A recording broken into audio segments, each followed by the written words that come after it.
Thanks for coming quickly. We appreciate it. We're gonna have a good night. Jannik was in here the other day, and he was saying that he has taken more from you than any other player in terms of how he plays and his game. I was curious, like when you watch him play, do you see a version of yourself in him, or do you see hints of your game, and what would those be?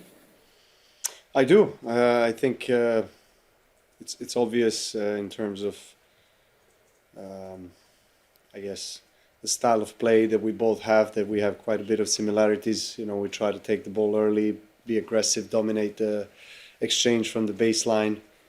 And I remember him as a really young kid. I think he was 13, 14 years old when I met him first and hit some balls with him. And already at that point, you know, he was skinny and tall, kind of like myself. I mean, he's taller than me, but I was always quite skinny when I was younger.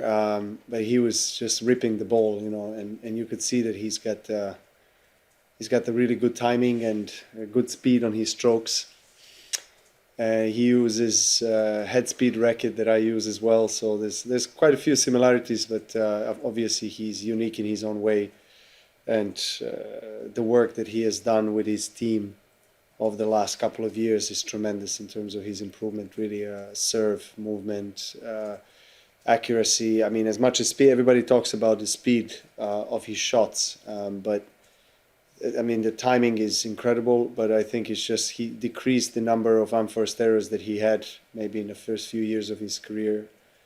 And now he's just super accurate and constantly puts pressure on the opponent, you know, because he plays so fast. So, yeah, I'm glad that I was able to, in a sense, influence him in a positive way. Hopefully, you know, as someone that he was looking up to in terms of the game, and you know, he was working for quite a few years with Riccardo Piatti, that used to be also my coach, and that I have a great relation, who I have a great relationship with, and so that's how I met Jannik. And so Riccardo would then, you know, ask me to give advice and some guidance to Jannik, and so we would talk quite a bit, and I would always, you know, be happy to share. So, you know, it's amazing to see his journey, you know, and to see how good he has become and dominant force in men's tennis. How would you describe the level of pride or satisfaction, or maybe there's a different word you'd use, when you pull off a point in a shot like that, diving back in, tumbling the winner there? Oh, it was kind of like an ecstasy, to be honest. In that moment, I was yeah, super happy, and it came at a really important moment as well. I think 4-3 deuce, long point. We both were running around each other around the whole court, and then just that diving backhand volley down the line, passing shot, and it's just can't wait to see the highlight. I was pumped for that one. Obviously, I'm not diving as much on the courts, even though obviously the only surface where you would dive is grass. But I'm not used to it as much. So these kind of unique, rare moments are really something you cherish. And of course, if you win a point like this in an important moment, is even better. Ben. Novak, I wanted to ask about players had a good year this year is Olga Danilovic, and your decision also, just your thoughts on her progress. I know you've known her for a long time, and then also your decision to play mixed with her in New York, and how you decided to play that event at all, and then also to play with Olga. Yeah, Olga is also someone that I've known since she was very, very young. Her father is a basketball legend in our country, and since the very young age, we knew that she has a lot of talent and potential. I think she won her first WTA tournament when she was only 18 years old of age. And then she struggled for a few years, some injuries, confidence issues. And so she was training at my center. And she's one of the probably players that I helped the most, throughout my career. her and the other young men's tennis player from Serbia, Medjedovic. So those two were the biggest prospects, and I was trying to support them in any way I can. And it's great to see both of them doing very well and maturing. Olga is now 30 something in the world, which is the highest ranking. And we played mixed doubles in the United Cup last year. It was fun, a lot of fun. So when I heard about the new change of the mixed doubles event at the US Open, she was the first one I thought of. I want to play with Serbian player, and she's obviously the top right now. So we were both excited. So it's going to be fun. I know that there's quite divided opinions on whether this should have taken place, this change or not. I understand the arguments on both sides, to be honest.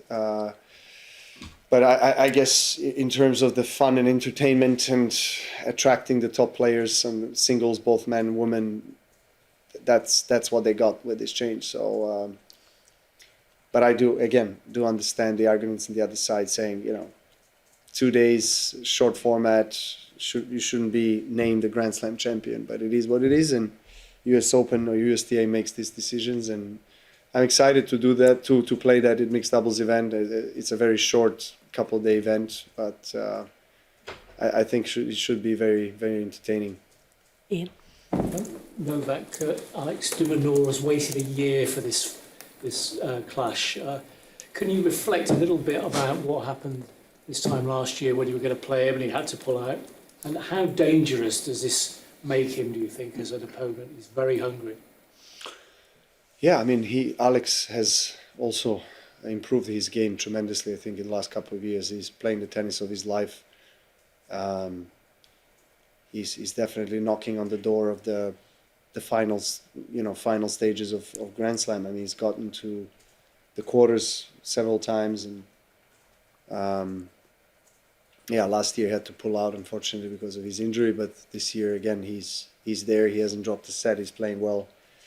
You're not super excited to play Alex De Minaur on grass, that's for sure, because he's so quick and he's a complete player all round, and he has gained the pace on his serve as well.